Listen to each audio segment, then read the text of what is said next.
আমরা 21শে জুলাই, যদিও mayor road আমরা চেয়েছিলাম, আমাদের দেওয়া হয়নি, ব্যাকডেটে ওদের দেওয়া হয়েছে, দিঘি যা হয়ে গেছে হয়ে গেছে।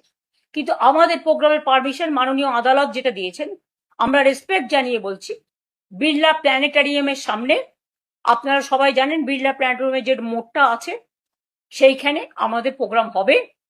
বেলা 11টা থেকে এসে আপনারা সবাই জমায়েত হবেন।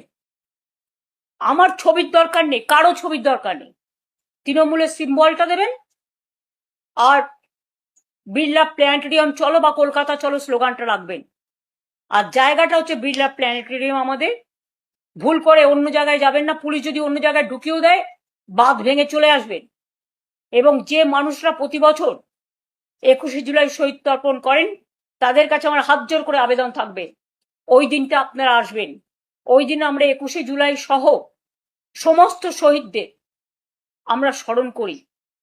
40 বছর ধরে এই প্রোগ্রাম আমরা করে আসছি এবং আমি একা থাকলেও প্রোগ্রাম করতাম।